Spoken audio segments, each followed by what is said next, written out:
morning. I slept in a little bit because it's so freaking cold. I figured I'd let it warm up a little bit.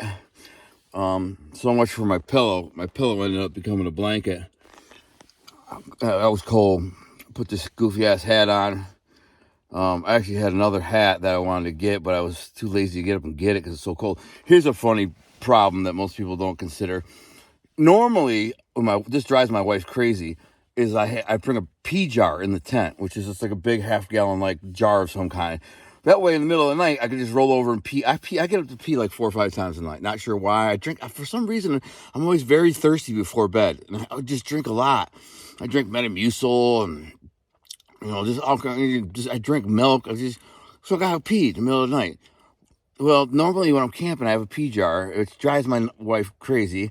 There's been times, I'm not joking, I accidentally drank my pee jar because I use it. I like to drink milk in the middle of the night, so I have Fairlife milk, and I usually put it in the tent right by me, But I had my pee jar was an empty Fairlife milk, and in the middle of the night, I grabbed the wrong one, and it's like, my wife wakes up, what's wrong? I'm like, I just drank pee. Unbelievable. I've done that a couple of times. And she just thinks it's gross that I pee. And I fill up a whole half gallon. I pee a half gallon in a night. It's crazy. And I go dump it out, whatever. Well, of course, I packed up so quickly with this trip that I didn't pack a pee jar. There's a lot of stuff that I forgot. That's what happens when you don't think things out, whatever. However, I stayed relatively warm. I'm warm in my sleeping bag. I did put on my robe here for extra warmth, this whatever it is, terry cloth or fleece, whatever the hell it is. It was tough without a pillow though, because my rocks kept me warm for several hours. The rocks that are right next to me, I mean, they're not warm anymore, but they kept the tent warm for probably 3, 4, 5 hours, and then it started getting cold. That's when I put my robe and the hat on and all that, and then I eventually used my coat for my goofy ass Russian military jacket my dad gave me for a blanket. Kept me warm. So now I'm gonna get up. A couple things I got planned for today. One is I'm gonna get up, make some coffee. I think I'm going to go, and I would like to try to find a place to text my wife. There's got to be a way to get a signal. I'm gonna hike around, try to get an open somewhere. The clear cut is like a quarter mile away, which is kind of an more open area. I'm gonna walk over there and see if maybe I can get a signal. And I want to text my wife because she packed a lot of the stuff, you know what I'm saying? Not the stuff that I grabbed, but all the camping gear that I did get, that she had put it all in the one place. And then I just kind of grabbed what I could. And I wanted to go look and see if I took the Lugabaloo and the pop-up crapper. I just think that'd be interesting to show you. And if it is in the truck, then I got to hike back to the four-wheeler, drive a couple miles back to the truck, grab it, then I'll come back and I'll pop up the Lugabaloo and the portable porta potty. It's pretty interesting. I think you might find it fascinating how typically I just poop in the woods, you know what I'm saying? But she'll anyways, we'll see what we do about that. And today I like to build a shelter. So I like to build like a rustic like survival shelter. I'm gonna do 2. One with a tarp. If you have a tarp, of course, it's easy to survive. You got a tarp, make a tent out of that. But if you don't, you have to find a way to do something. So I'm gonna show you a couple of easy ways to build rustic, survival shelters where you just gotta survive. Just crawl into a little space it's gonna be warm and you'll be all right. So we'll do that too today. I'm gonna get out here and make some coffee. I'm out. Into the cold. This goes up later.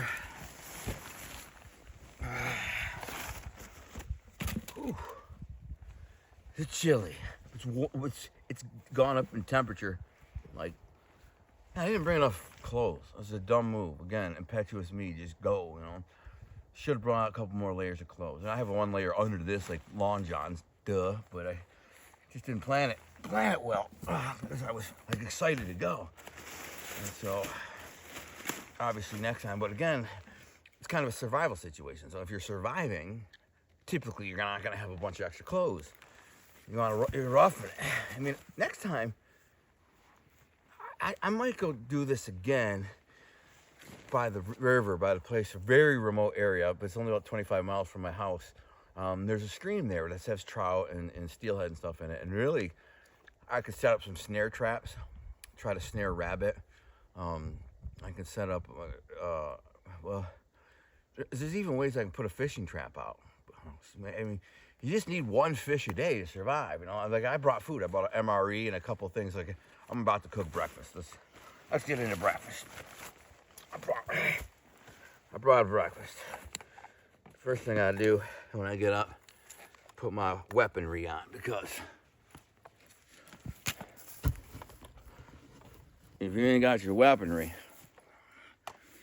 some lethal predator. And honestly, the most lethal predator you can encounter out here is a human. Even though there's no humans out here, believe me, if you see one, he's probably not right in the mind. I mean, look at me. So you get some crazy out here in the woods, and there's some out here that live out in the middle of the woods. They're just freaking lunatics. They're sociopaths, or whatever. So I guess I'm one of them. Look at me. All right, so I'm gonna get another fire started, and then I'm going to cook some bacon and eggs and cheese. That's all I brought. I still got some leftover MREs, but I got 2 more days to be out here, so I'm just gonna. This is how I left my camp last night. Not very it's, as you can hear, the woodpecker. Can't hear much because there's nothing to hear. We're out in the middle of friggin' nowhere. Probably 20 miles into the wilderness. 20 miles, honey. All right, let's get this fire started. So, I got my little survival, I don't know if you can see me here, but this is my survival bracelet. It's got a compass on it, and it's, I don't know, 50 feet or 30 feet of paracord, can't remember, which is very important if you need to build a structure or something like that. But it also has a, I can never remember the name, terabyte, something anyways. It's this metal with it, and I got the little scraper here, so let me see if we can get this get this party started. Gotta have it the right way. Come on now. There we go.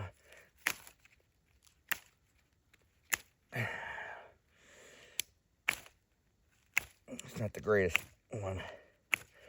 We'll use the other one. That's hard to get to. This one works better.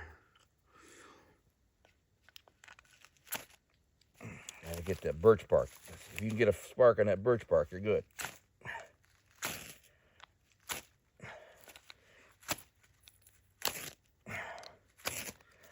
There we go.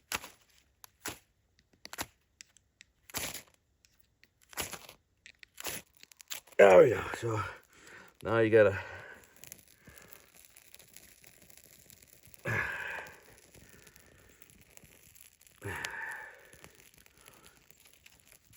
everything's kind of wet, even though it didn't rain or snow, because it's so much humidity in the air. There's so much it's just damp. Everything's damp. Normally, to start a fire with all these pine needles would be very easy to do, but because you have everything's kind of damp, hard to get things dried off. That should do it though. I'm probably going to be a slow go.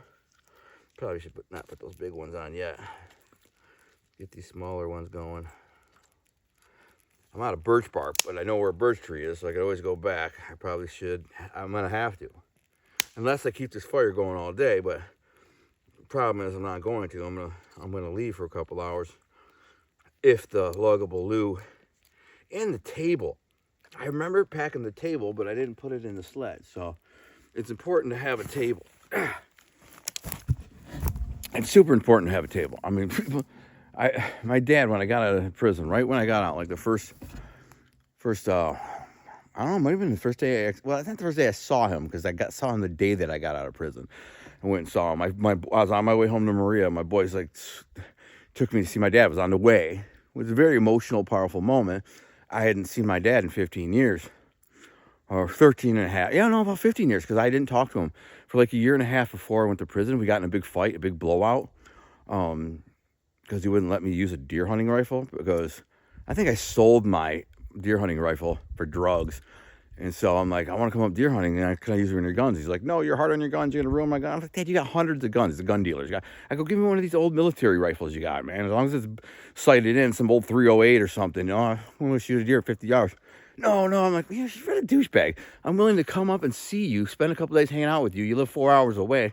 You won't even give me a gun? I forget you. And then I didn't talk to him for 2 years. And I went to prison. Then I was working on my my second novel, called The Rat's Tail, about a military story about the guy's 3 tours in Vietnam. And I was writing it, and I was going to dedicate the book to my dad. I don't know, I missed the guy. He's still my dad. He was a drunk growing up. But he wasn't like, he didn't beat me up or nothing like that. I did beat my mother up when I was very young, but he wasn't a horrible father. He wasn't a great father or even a good father, but he wasn't horrible. And I was going to dedicate this book to him. I was like, thank you, Dad, for, just being you, man. My love for the outdoors is because of you. I love fishing and hunting because of you. And so I was just about done with this book, and I get a letter from him. It's like, how you doing? I'm like, I'm good. I'm writing these books. Actually, the book I'm finishing now is called The Rat's Tail, T-A-L-E. It's about this unit, in Vietnam War, this Ranger unit. Well, they starts off as Marines and end up in the Army Rangers, but their unit's called the Bravo Blue Rats, and that's why the story's called The Rat's Tail, T-A-L-E. Double entendre. I said, Dad, dedicate the book to you, and da-da-da. So I sent him the book, and he reads it, and he's like, holy crap, dude, you're like incredibly talented. It's amazing. He's like, had no idea you had this kind of gift. He's like, why don't you type, though? It was handwritten. I'm like, Dad, I don't have a typewriter. I can't afford a typewriter. I know they're like $350, and they're just crappy little word processors. They just gouge the crap out of us in prison. They just gouge you. It's crazy. Something you get for $49 at Radio Shack, they sold us for $350. It was the only item that the prison system allowed your family on the outside to pay for and ship in. And they stopped doing that like right after my dad did it. He said, I'll buy you one. I'll pay for it. And I said, yeah, you can use a credit card and send it in. So he sent it in. I didn't know how to type. So I'm sitting there, I teach myself how to type. And I start writing novels on the typewriter, which is, only had, I think there were 17 characters. The screen was only 17 characters. And then it had 32,000 character memory, which is an average about a chapter. So I had to do one chapter at a time, print, edit, print, edit, print, edit, print, edit, print. So to write one chapter took me a week on average, a full week, 6 days, because I'd take off Sunday. Anyways, so when I get out of prison, my boys are driving me up to Maria, who's making this big feast for us on the day that I get out. My fire went out. Yeah, I gotta fix that. I stopped to see my dad, and, it's been 15 years since I saw my dad, so he had aged a lot. He's an old man now, and, of course, I had aged, too, what I'm saying? I went away, I was a 29-year-old kid. I come home, I'm a 43-year-old man, and he looked at me, I looked at him, but, he said I looked good. I was in great shape. I was the best shape of my life, by far. So he's like, holy crap, man, you look great. And then we hug, and so the next time I see him, I go down, he says, come down, I'm going to give you this four-wheeler and some other stuff. So, of course, I want to get the four-wheeler. So, somebody let me borrow their trailer. Can't remember who, but, went down there, got the trailer load up this cool little blaster, like 250 blaster 4-wheeler. And then, he gave me this little wood table, and it just turned out to be the most valuable camping asset. It's wood, it's old, it's raggedy, it's dirty, but it's like, you need it. My wife ended up buying like a new one, plastic one that's brand new, and we use that too. We still use that old wood one, man. So I know it's in the truck, so I'm at my Blazer, so I'm going to go back and get it. So it's a little adventure, something to do, and I'll bring it back, and I'll show you how important that thing is, because sitting here trying to cook and set up, eat anything like that without a table it's really hard. So it's one of those things that you don't think about until you're like, damn, I wish I had a freaking table. So this little fold-up table is a huge asset. Anyway, I'm going to get to cooking. In a minute. Fire went out. I had a hell of a time getting it started. I'm still struggling because everything's so damp. I used some cardboard from the leftover Russian MREs. One trick of the trade is if you can trap the heat in, so it looks like I'm covering the flames, but I'm really not, because when you do that, you want to get it. This is damp. It's damp, so you're gonna kind of make a dome over the flame, and the heat traps in there, and that'll dry out the wood, the little pieces of twigs and stuff that you're trying to get in there to dry out and get on fire. Also, it's right in my face. I also have this bellows.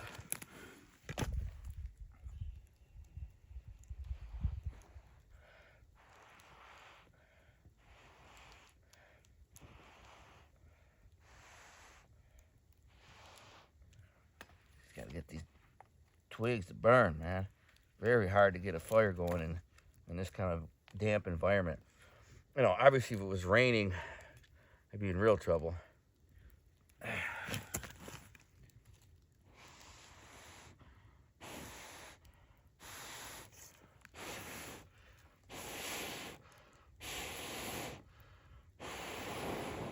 There you go. See that? You need that heat.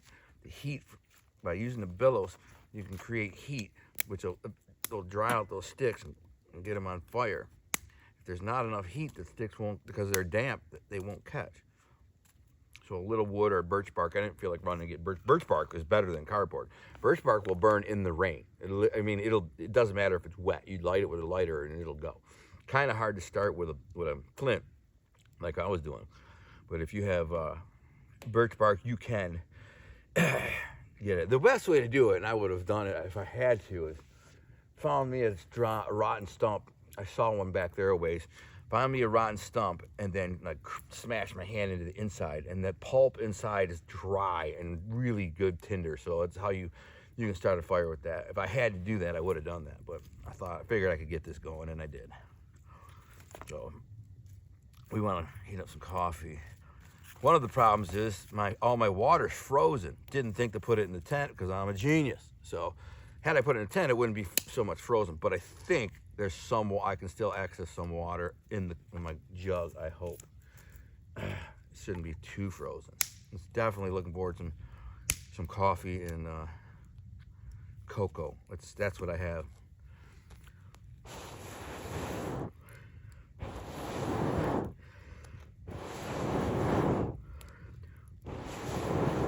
See how good that works? All right. Let's set this here. See, look at it. If I cover this up, trap the heat in, flame might go out, but the heat will get going.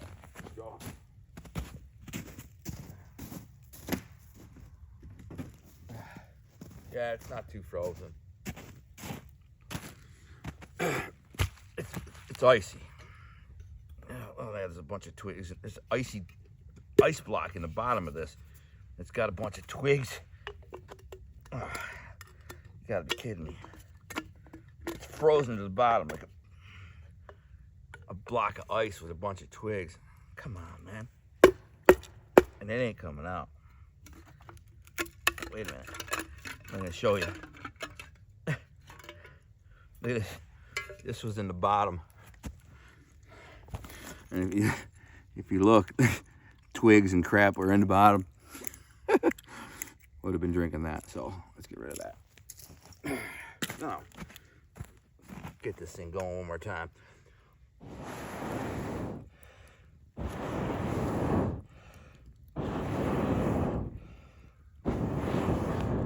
There, get it nice and hot. Then we can put a couple bigger logs on there and get this party started. So, keep my bellows right there. By the way, I'm gonna show you something. Can you see this hat? This hat is from prison. I had a guy make it. There was a guy, I don't want to burn myself, catch on fire. That would make for great video if my rope caught on fire. So I was in prison. There was this guy. He was a nice guy. He was an ex-crackhead. He'd been in and out of prison most of his life. Cool dude. But he was a knitter. He knit stuff, right? And he didn't have really any money. So I said, can you knit me a hat? I'll pay you. You know what I'm saying? Because my friends and my wife, future wife, they always sent me money. I ate really good in there. I mean, I maxed out commissary. It was $100 a week. I ate $100 a week. Plus I got secure packs. Plus I put money in other accounts so I could get stuff out of the kitchen. So I was living like a boss in there. So I said to the guy, I'll help you make some money, man. Make me a hat. And I'll give you $6-8 to make a hat. He said, I don't got any. All I got is scraps. Scrap, thread, yarn, whatever. I'm looking at it, and he's showing it to me. I'm in his cell. Because there's level 2. You can kind of come and go into people's cells. You're not supposed to go in people's cells, but we do all the time. I said, look at it, it's all green and brown. I said, can you make me a camouflage hat? With scraps. He's like, yeah, I can do that. So he made this hat out of scraps. Scrap yarn that he had. Camouflage. I actually got it for my dad. I was going to get it to my dad, but my dad's like a hat collector. Super weird. He's got like 1 million hats. I'm like, what? He doesn't really need another hat. He'll never wear it. So I keep it and I'll wear it. So that's that. Fire's going. So let's give it a rinse though, my Grodius. You don't want to waste water. All right. Give me a nice cup of cocoa. Coffee is what I call it. So it's like it's coffee. Whatever you do, do not like leave your crap just laying around. That's why you want to put something like this on your wrist or put it somewhere. Because if you lose this stuff, which is super important, then you're screwed. So that's why it's a bracelet. So if you're wearing it, you always got it. Of course, it's not easy to put on. Come on now. There we go. Come on, we can do it. No. All right, we'll put it in the thing over here because that's a pain in the ass. We ain't gonna go through all that. We need cocoa. I'm just waking up, man. I need energy, cocoa energy, coffee energy. So we'll put this thing right here. There we go. Just kind of build the fire around it. It'll warm right up. And then I'm gonna fry up some eggs. Now, here's the thing. This thing's dirty. I cleaned it last night, if you remember, with grass and crap. Now I have this thing, and I have this thing. Now, I could use either one. This is more of a pot to like boil or cook. And this is like a frying pan, but this is my plate. Got 2 of them. Probably need them both. What I'm gonna do is I'm gonna just cut up bacon, eggs, and cheese and make a scramble in here. That's the easiest way to do it. So let me show you. What an ensemble I have, right? Of a prison hat, my Hugh Hefner robe. This is a cooler backpack. Very cool. No pun intended. I use it a lot. It's very dirty and nasty because I take it trout fishing me. And it keeps my bait cold when I catch a fish. What I usually have is a block of like ice block. I just ran over to see if I could get a signal. I didn't. That's why I'm a little bit out of breath. So when I'm fishing in the summertime, put an ice block in there. So when I catch a trout, I just put it in a bag inside. It keeps it cold and much fresher. Plus, if I have a lunch or anything, plus my worms, on hot summer days, the worms won't last. You have to keep them cool. So this is a cool bag for that if you can get one of these thermal bags. I still got all my, look, I got bug spray in here. My glasses, reading glasses. So I found that it's very hard for me with my old 50-year-old eyes to tie one of these tiny hooks on my line, on 4-pound test line. So these are the hooks I use. They're called True Turns. They're really good. I got a whole pack of them here. Good deal. Maria bought them. So what I do is, here's a bloody something. I must have cut myself. I remember what happened there is, that's a funny story. What happened was, I was carrying my rod. I was salmon fishing with Tyler from Minds of Madness, and I had my hook in my hand as I'm carrying a pole, and it snagged a tree, and the hook, treble hook, I had the rod bent so there was tension, so it went bing and went to fly away, and it stuck right in my arm, man. Just boom, buried the treble hook, boom, in there. Not in the vein, thankfully, but it buried in there. Now, I say to Tyler, listen, man, in my backpack is the first aid kit, because I was wearing it. I said, can you pull it out? It's in the back thing. He's like, why? I go, I got to rip this hook out of me. He's like, what? He looks at me. He goes, holy crap, dude. What are you going to do? You got to go to the hospital or something. I'm like, nothing they can do. They're going to do the same thing as I did. Rip it out or cut it out. I mean, I just got to rip it out. So just be ready, because I'm a bleeder, because I take blood thinners, because I have a condition called factor 5 ligos, which means I'm prone to strokes from blood clots. So I got to take this medicine every day called Eliquis. And anyways, so I know I'm going to bleed like a mother effer. And I just cut myself like a week or two before, and it was gushing, spurting everywhere. So I said, all right, get ready. And I just was like, yanked it a couple times, and bang, pulled out blood squirting. I said, just put the weight on there and took tape, duct tape, like wrapped it around my arm. I said, all right, we're good, let's go fishing. But I bring these glasses too, so I can see if I'm really struggling to get the hook in, I just use these glasses. But anyways, so my food supply is very limited. I got some deer that I cooked in a crock pot in there, and then what's left of my MRE. I think this is what's left of my first aid kit. Not a whole lot going on there. Put in there. I do have an extra pair of Polaroid glasses, which you always need. In fact, I got another pair up here. See, the problem with Polaroid glasses is if you forget them or lose them, which I have, they've fallen off my eyes and into the river and floated away, and I can't find them. Your day's over, because if you can't see what's in the river because of the Polaroid glasses, you're just stumbling and fumbling along. You can't even see where the good holes are. You don't know if that's a good hole for a fish or not. You're just kind of blind. So you always have to have a couple pairs, at least one extra pair. This is interesting. Our Thing laundry bag from my apparel line, Our Thing Apparel. I use it so now I did bring my clothes in it and this food. Not clothes, but I brought my robe, my extra robe. And so now if I'm camping, I just put my dirty clothes in this rather than pile them up, or you could use a garbage bag, but that's funky because you want them to breathe. So here, I put my food in here. And I got my cocoa here and a coffee. So let's keep that cold. Get my deer meat in there. And then I'm going to show you. First of all, my water's probably not hot yet, but it's on its way. It's getting there. Well, get a little air flowing through there. A little bellow section can't hurt.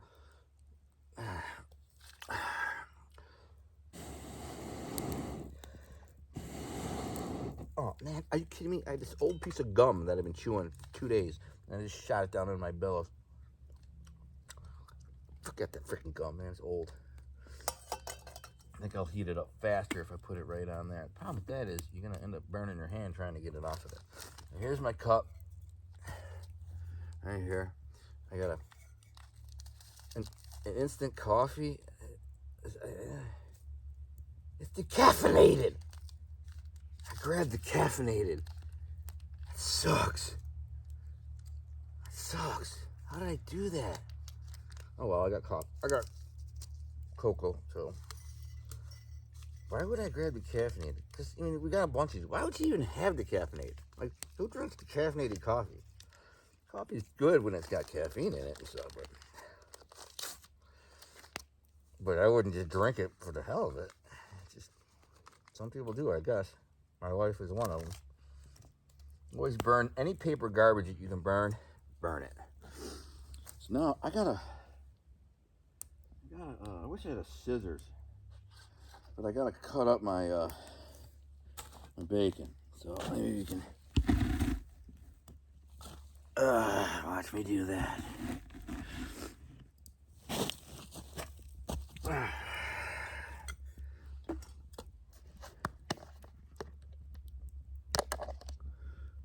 Cheese. These are fresh eggs from my own chickens. Maybe I can get a better shot. I'll just move it back a little bit.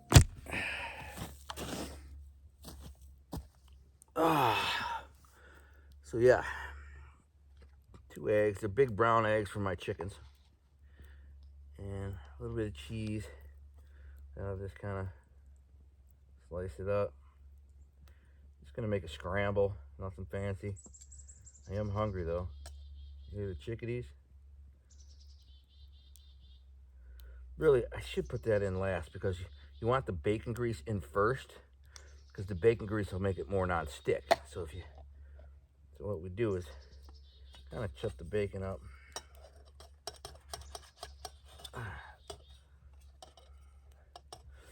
We could get a close-up of that, huh?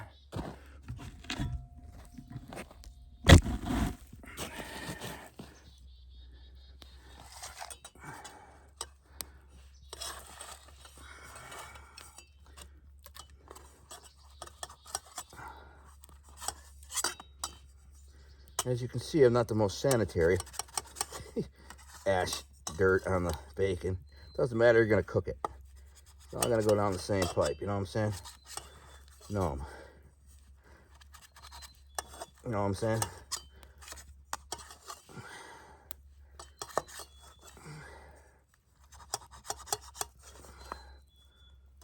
Here's how you clean the blade when you're done, right? Stick it in the dirt, which is not good for the blade, and then wipe it in the snow. And then finally, on your leg, and you're good to go. Break the bacon strips apart.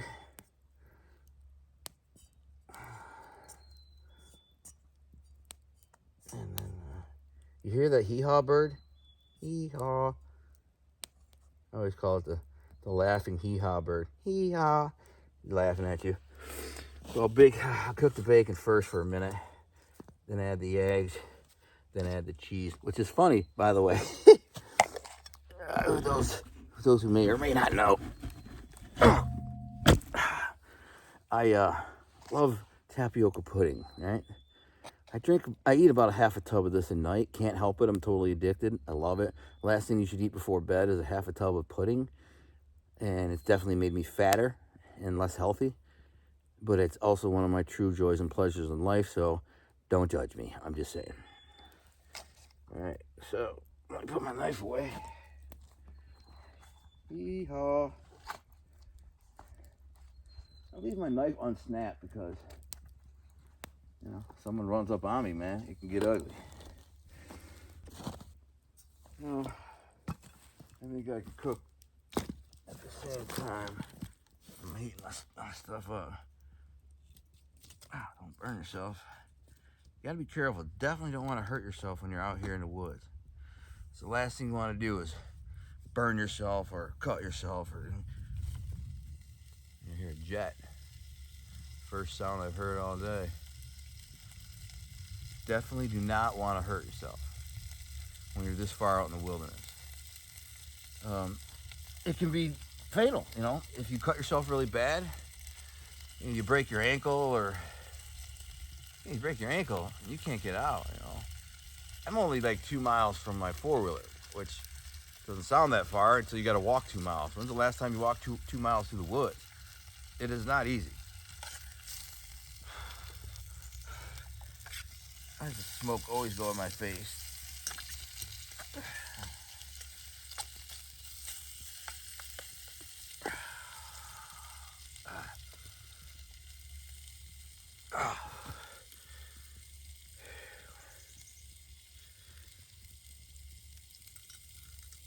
While that cooks, I think I got time. Well, I was gonna run and I don't have enough time. I'll burn it. I wanted to go try and see if I can get signal, text Maria, and see if I grab the lug of baloo or not. But I do have a pellet gun, and I could try to shoot one of those chickadees and eat it. I literally would eat it for you. I'll shoot it. If I shoot a chickadee or a bird or a squirrel or something, I will clean it and eat it. Legit, a little tiny chickadee. Don't judge me. I mean, that's humanity. That's survival. If you got I see a nice rotten stump over there. Maybe I should go over there and try to get some wood for the next fire start. I will. Rotten stump, I can poke into it and get the pulp inside to start my next fire. I shoot one of these birds, and you're out here surviving. And I remember my friend said to me, my friend Ryan Pollock, shout out, because I know you're going to watch this. He said, you know you put a lot of time in the woods hunting when a chickadee lands on your arrow, right? And I thought, that's never going to happen. Like a chickadee land on the arrow of your bow, you know, for your bow when you're bow hunting. And I had spent weeks and weeks and weeks and weeks and weeks in the wood. 6 weeks before I finally got a deer. 6 weeks every day, morning and night. I lost 30 pounds. I was obsessed. I was so determined to try and kill a deer with a bow. And I just couldn't do it. I kept getting blown. I wasn't smart enough. I didn't know what the frick I was doing. It was very complex. Trying to kill a buck with a bow is very, very hard, especially if you don't know what the hell you're doing. Anyways, I was sitting there one day, and all of a sudden this chickadee flits up and lands on my arrow. And I immediately thought of him. I'm like, you gotta be kidding me, Ryan. And then it flitted down and landed on my knee, and looked up at me. and then it flitted away. It was a very surreal moment. All right, let me get back to cooking.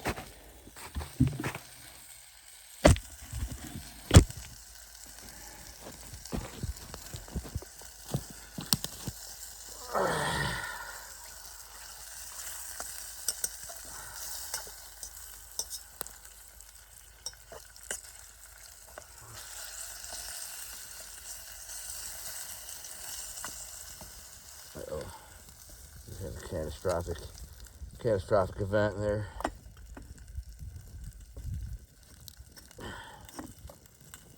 The wind picks up, then it really starts cooking. The eggs and the cheese will cook almost instantly, within a minute or two. You got to cook the bacon first, which is helpful because it makes it more non-stick.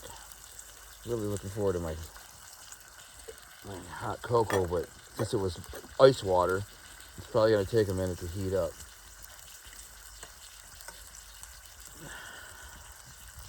So,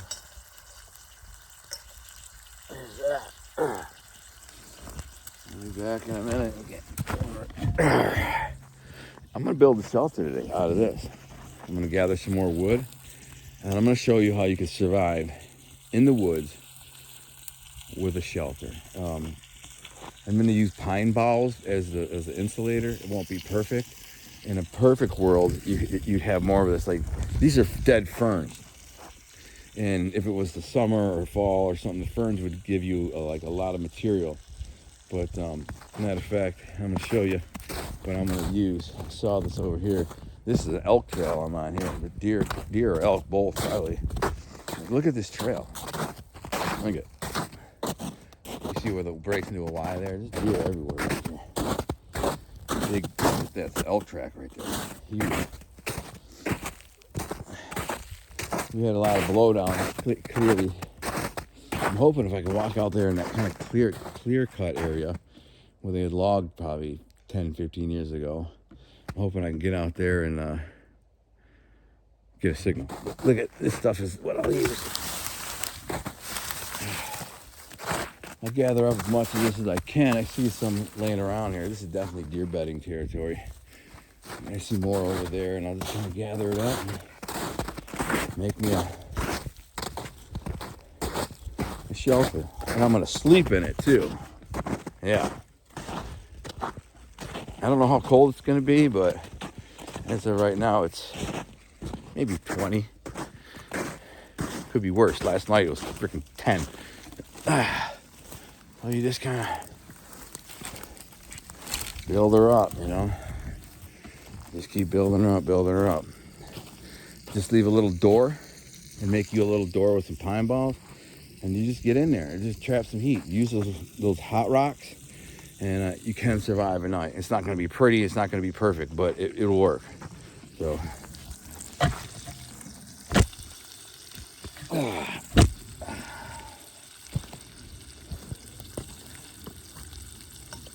Almost ready for the eggs here.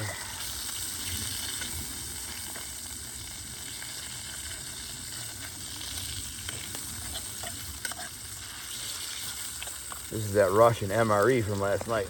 Some of that stuff was really gross. However, the chili and beef was quite delicious and satisfying. But the other weird paste stuff, like cheese paste and I don't know, it was almost like a hot dog paste. Really bad. Not my thing. And the cheese was funky too. I mean, it had a texture like a stiff cream cheese, but it was flavorless. Which kind of is not surprising with the Russians, They're kind of like flavorless people. I don't know. Maybe they're not. Maybe I'm not giving them enough credit. They seem to lack identity. But then again, look at us. Look at America. The identity of America is, first of all, in America, nobody matters unless you're gay, lesbian, transgender, or a feminist. Everybody else is just like an outcast, demonized, to be hated and ridiculed. A guy like me, straight, white, male, is public enemy number one, and open game for attack, physical attack, mental attack. Like, on social media abuse. If I just say, hey, I'm a Christian, Christian straight white male, I don't believe in, I believe there's two genders, men and women, and you just can't magically change it because you feel like it. And if you do feel like it, well, you're probably mentally ill. Not probably, you certainly are. If you're born with a penis, but say, I feel like a woman, well, then you have a mental problem. You need to work through that. See a therapist, Your parents failed you. But, of course, if I say that as a straight white male, I'm attacked and ridiculed, and who knows, this video might get taken down just for saying that. Maybe I should edit it out. But it just goes to show you that in our culture and society, I don't have an opinion.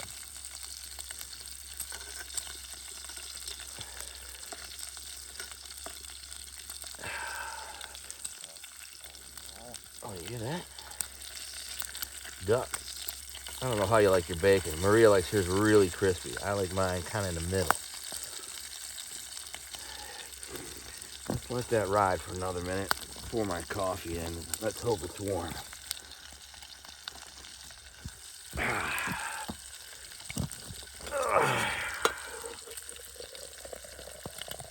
Steaming, that's a good sign.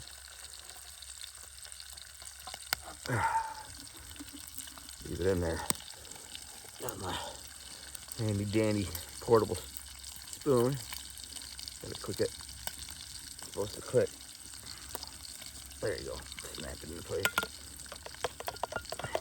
This is decaffeinated coffee. Hot chocolate, so cheers to me. Yeah, it's nice and hot. Good. All right, let's get these eggs popping. And cheese.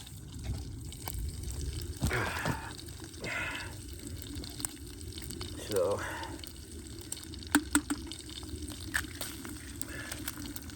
I should burn those because you don't want to leave that around. There's the bears and stuff.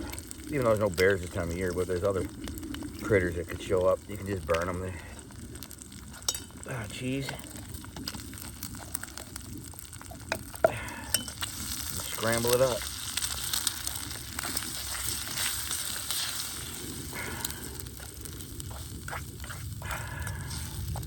I really don't even need, I'm not even going to use a plate.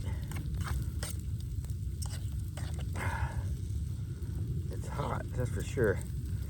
I'm just going to eat it right out the pan. Motherfucker, that's hot.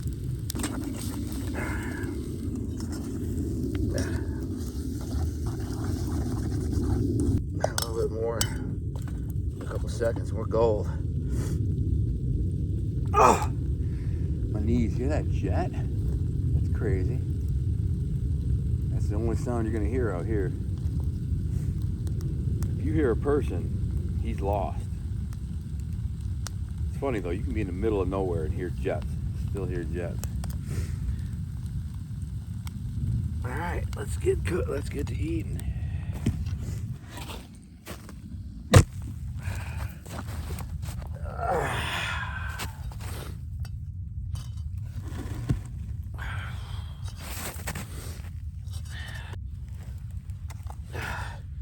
Thankfully, I didn't lose the salt. Yep, the salt. I had that salt left over from the Russian MRE. And the reason I didn't pack salt, which I normally would have packed salt, is because I knew there was salt in the MRE because I had opened one before, although this one was very different from the other one, but it did have salt. So I was like, all right. So, by the way, I could pray. Father God, thank you for my health, my wife, my friends, my family, my pets, my life, the opportunity for freedom. You gave it to me after prison. I said I was going to make the most of it, and I like to think I have, and continue to do so. I pray for, in Jesus' name, that you protect me and all my loved ones in the world. Protect us from Satan and the evil one. Guide us in all that we do. Hold our hands. Guide us in our career, in our relationships, in our friends, everything that we do. Hold our hand and guide us. We give our life to you. Forgive us of our sins because we fail daily. Protect us from Satan and his minions. I pray for the lost souls of this world, the people who don't know you. Find a way to bring them to you. I pray for this dying world, this strange culture we live in. I pray, Father, have mercy on the people so they don't know. Have grace. Thank you for your grace. Thank you for this food. Thank you for this camp. Thank you for getting me through another night. And I will read a Bible verse shortly after I eat, because that's what I do every day with the daily bread. So I'll do that. But thank you, Father. And continue to bless us with a beautiful day and a great day. In Jesus' name I pray. Amen. So here's my breakfast.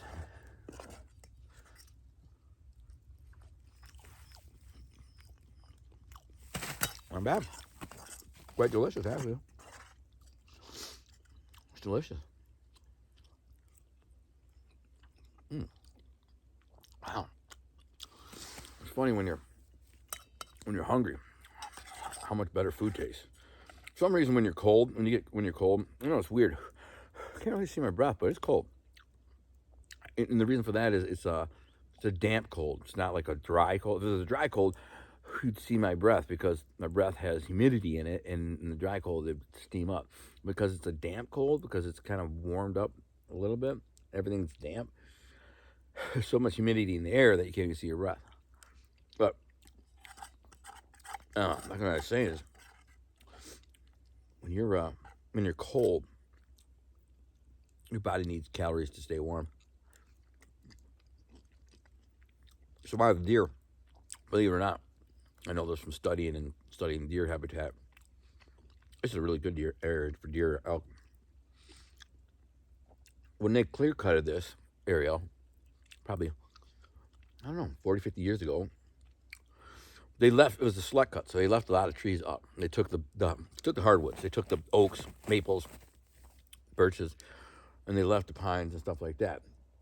But when they did it, they actually took they cleaned up pretty good. Like, lots of times they leave all the crap that they don't take. They strip the big pole and all the crap, they leave it on the, no, they took everything. So they returned the whole tree into pulp, wood, paper, firewood, yada, yada.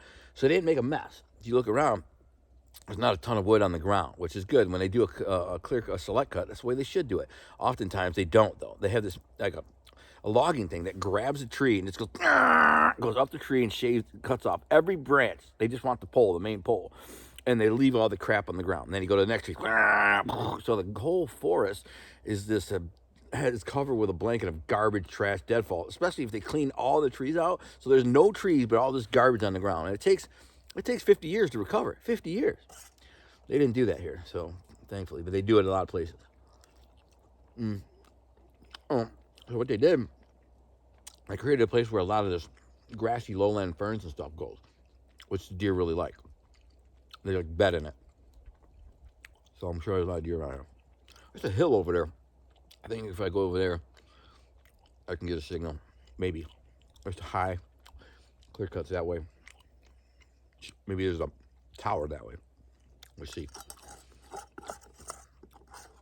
I'll check it out.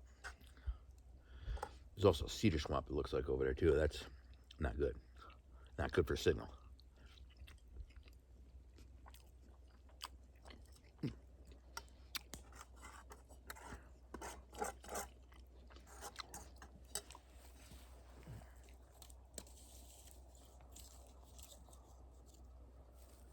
Keep my fire going, man. Just keep me warm. My feet are cold. I didn't even bring an extra pair of socks. Stupid I am. I'm wearing rubber boots. One pair of thick socks. You know what? I need carbs. Russian crackers. Cracker. Can't tell you how good these eggs are. It's delicious.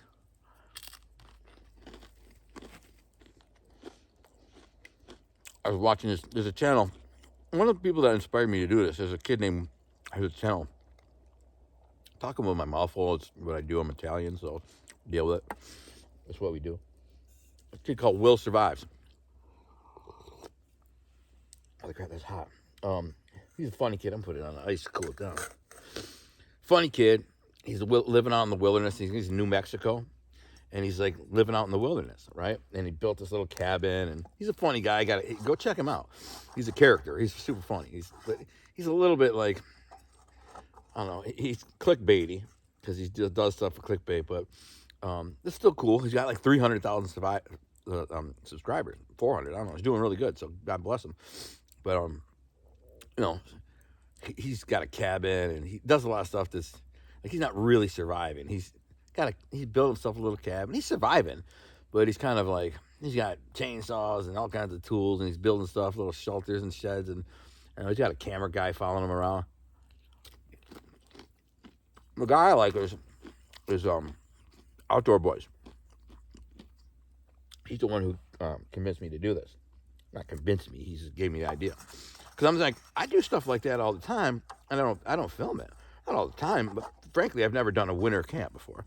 But I camp all summer and spring, and I don't film at all. I film some of it just because I like to share it with people and inspire them to get outside and go do something. But I'm like, man, like he's getting millions and millions of views. This guy posted a video the other day. He got 3 million views in the first day. 3 million. He's just this dude, kind of a dorky, square dude who goes out in the woods, and he went out in Alaska for 4 days and in the snow, kind of like I am here. But, you know, he has deeper snow and stuff like that. But if I would have come out here a week ago, there would have been freaking 2 feet of snow. It just warmed up for a few days. And he just survives and does what I'm doing. And he's pretty primitive, but he still has a little gas stove to heat himself up, which is good to survive. You can't get a fire going. You could be in bad shape. He takes the snowmobile out there and stuff. Then he goes as far as he can't go with that, and he keeps going. Like I did. But the guy is getting 10, 12, 15 million views. But this dude got more views than like Joe Rogan or something. Tucker Carlson. Well, I'm just like, you guys, check me out. I do the same stuff. And frankly, I try to share a story here and there, from my past, crazy story, interesting story. And I have a pretty crazy past, a crazy love story, crazy past. And I know I'm kind of weird. I know that. So some people might like that. I think this guy Gunner is a character. He's a little bit on the strange side, but I'd like to think that hopefully people find that entertaining. And we'll watch this and go, hey, well done, Gunner. I want to see you do some more outdoor adventures. I'm not joking. I'm thinking about taking my cat Maggie on one of these trips. I'm not joking. She's so cute and I love her. And my wife's like, what if you lose her? You can't lose her. I'm like, I'll never take my eyes off her, ever. I'll never lose her. She won't run away or nothing like that. She's not that kind of cat. She might sniff around and poke around, but I never would take my eyes off her.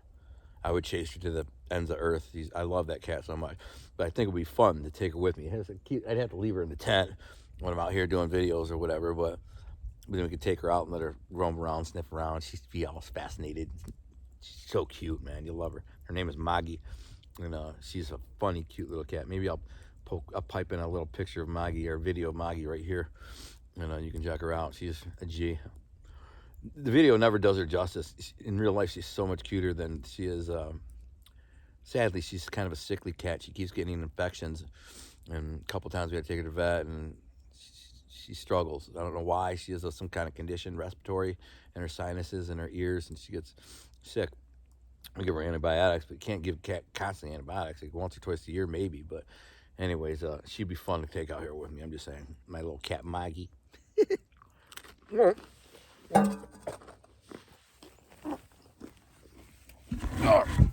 That was my delicious breakfast out in the wilderness.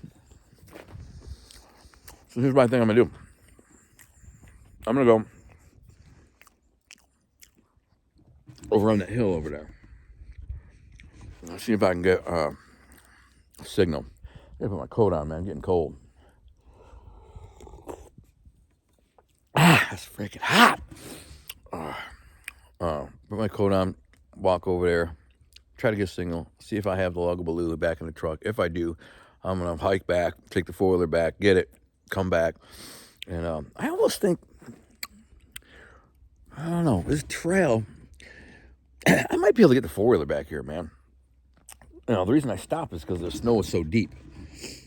But there's two things going for my advantage here. One is a lot of the snow has melted, but now it's really cold, so the snow that's still there is like hard. I can ride right over the top of it and not get stuck.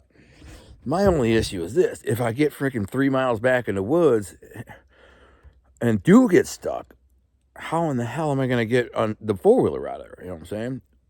Anyways, we'll figure it out. We're going to go try to get a signal. See what happens. Finish this cocoa. Cheers.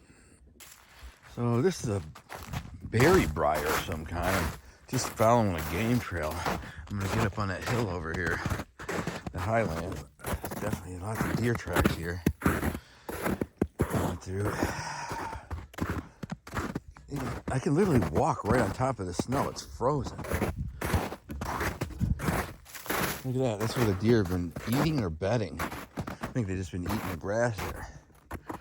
I want to see something interesting. This is crazy. You see all these leaves on the ground here? That's from the deer getting up there and eating the leaves. They like the leaves and the twigs. But they would literally get up on their back legs and snatch these leaves off here. That's why they're all over the ground. I've seen them do it. That's how I know.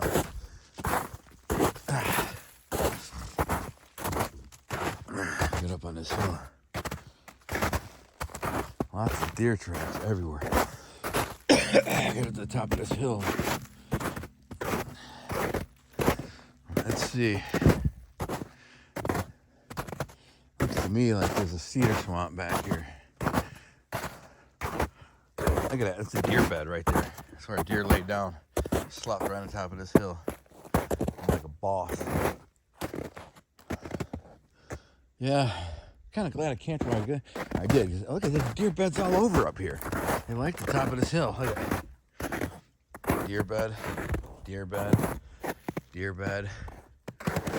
Deer bed over there. That's cool.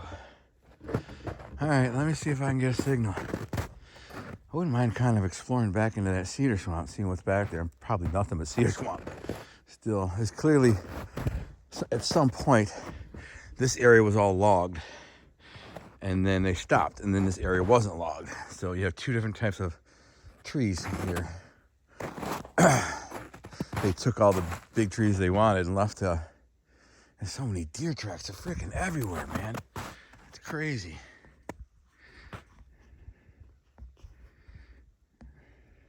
Everywhere you look. Anyways, let's check, see if I got a signal.